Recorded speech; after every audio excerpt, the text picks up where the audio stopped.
Sahabat Excellent, masih bersama kami di Excellent Public Speaker. Bagaimana perbincangan kita semakin seru dengan Ibu Aini? Mari kita ikuti perbincangannya. Ibu Aini, aduh ya, tadi dengan segala perjuangan Ibu ya, yang Ibu memutuskan harus mengambil satu pilihan yang benar-benar itu kayaknya di luar dugaan ya. Di luar orang tuh mau memilih pilihan itu, Bu.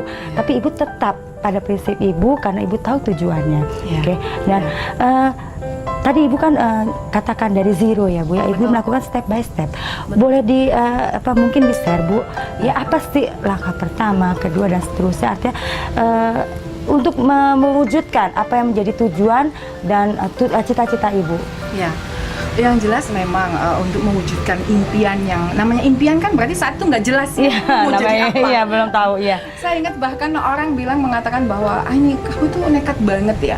Padahal sudah jelas, karirmu udah jelas di NGO. Kamu ibarat kalau anak sekolah. Jadi saya punya teman pengusaha yang mengatakan begini. Ibarat anak sekolah, kalau di dunia karir saya saat sebelum motivator, kalau dari angka 1 sampai 9, saya itu sudah di angka 8, gitu ya. Kalau saya menyeberang jadi motivator, maka saya kembali lagi zero. Oke. Gitu ya. Lalu inilah gunanya saya tidak suka aliran kebatinan ya. Maksudnya batin, terus kalau diomongin orang, saya suka bicara, saya keluarkan. Saya sampaikan gini. Tahu tidak, satu-satunya orang yang boleh mengatakan keputusan saya salah adalah saya pribadi. Karena saya tahu apa yang saya mau. Kamu boleh bilang bahwa keputusan saya salah, tapi one day saya akan buktikan kepada kamu. Dan ternyata dahsyat banget. Sahabat saya sangat tahu ya, jungkir baliknya saya merintis karir itu, yang subhanallah waktu itu 1 tahun setelah itu, ya itu tadi menerima berbagai penghargaan dari majalah Kartini, yang satu dari 100 wanita inspiratif, kemudian Chicken Award, dan sebagainya. Baru saat itu teman saya bilang, wow, kamu ternyata artinya bukan kenapa ya, kamu ternyata benar-benar kuat sama tekadmu. Maka satu yang saya sampaikan pada sahabat saya adalah setiap kali mulai sekarang, setiap kali ada orang yang menyampaikan impiannya, jangan pernah menjustifikasi itu pilihannya salah.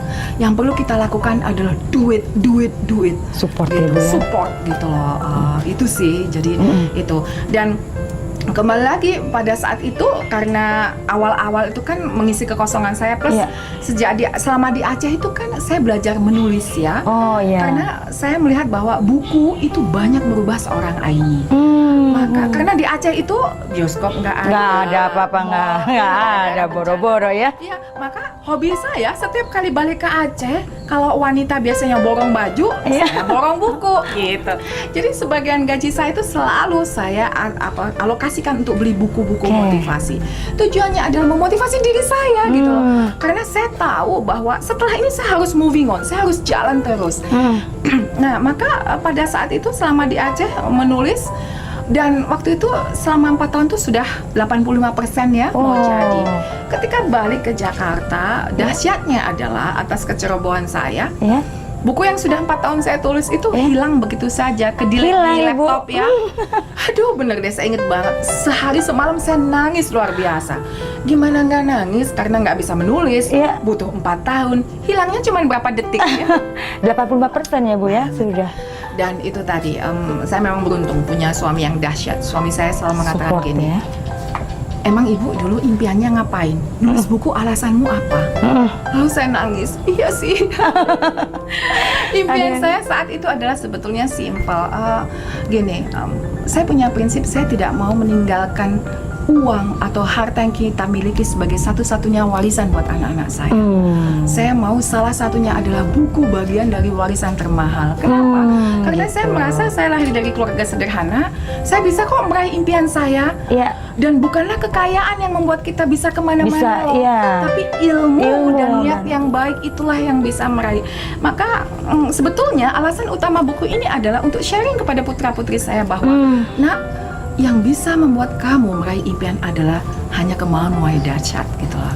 Dan ternyata bukan hanya untuk putra-putri saya saja gitu ya, karena tadi tekad saya untuk balik jadi untuk menjadi motivator tuh saya ingin sekali tetap peduli pada kaum marginal. Maka karena saya memang cinta sama anak-anak kecil gitu ya, dan saya menyadari bahwa untuk merubah nasib kita salah satunya adalah pendidikan. Iya, benar.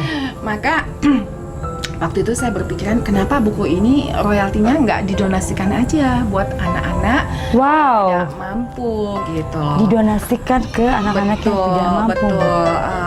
Memang saat itu teman saya mengatakan gini, ini kamu kan berhak sebetulnya berapa persen kayak gitu ya. Tapi kembali lagi, hidup itu buat saya harus punya tujuannya. Dan saat itu saya selalu tanya gini loh, memang selama ini Tuhan kasih kenikmatan saya berapa sih? Banyak. Terus yang saya bagikan berapa? Sedikit gitu. Kenapa saya harus berhitung gitu? Dan sejak itulah saya tidak mau berhitung. Dan justru ketika kita membagikan beasiswa ini, karena sekarang kan buat beasiswa sekolah ya, anak-anak SD, SMP, rata-rata kita lebih ke SMP dan SMA. Karena tujuan kami adalah minimal anak-anak harus SMA. Dan ternyata kami banyak menjumpai anak-anak yang tidak mampu, yang dahsyat, yang ternyata hidupnya berprestasi, yang kemudian mengenal dengan ibundanya, dan akhirnya kita punya ikatan chemistry yang dahsyat. Dan buat saya itu kenikmatan yang luar biasa. Wow, yang betul-betul di luar perhitungan saya. Artinya seluruh royalti dari buku ini didonasikan, Bu?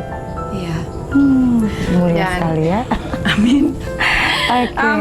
Sebetulnya tidak ada niatan untuk menjadi manusia mulia atau apa ya, saya tidak ada niatan itu. Saya hanya berniat gini loh, Tuhan kasih kenikmatan banyak kok.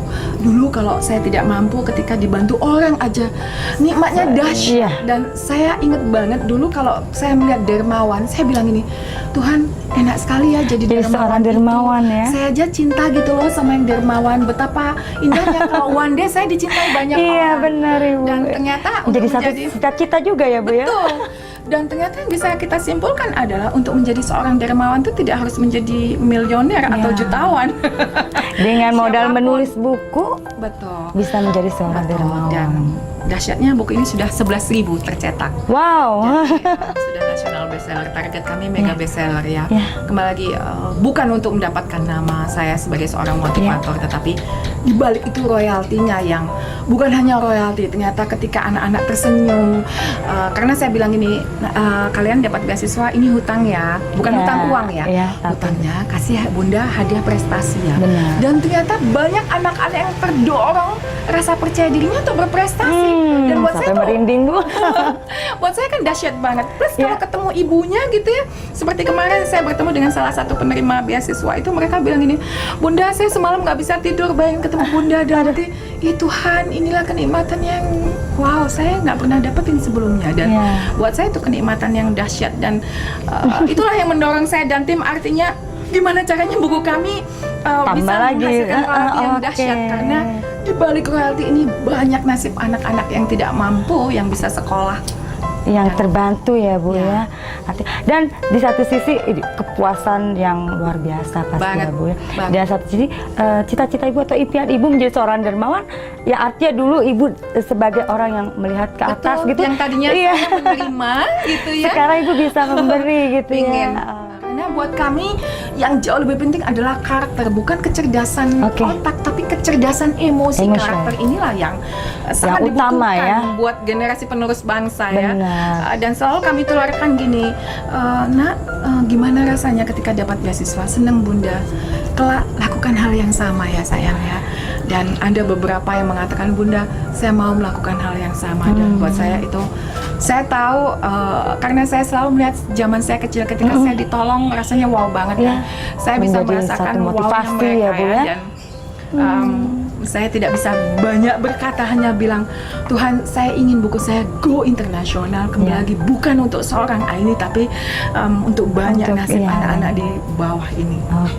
Artinya Ibu memang melakukan benar-benar dari sekitar, kemudian berkembang sampai artinya memang tepatlah yang diberikan. dari hal yang paling kecil ya, bahwa orang sering berpikiran sesuatu yang luar biasa itu selalu diawali dari yang luar biasa yang wow gitu ya.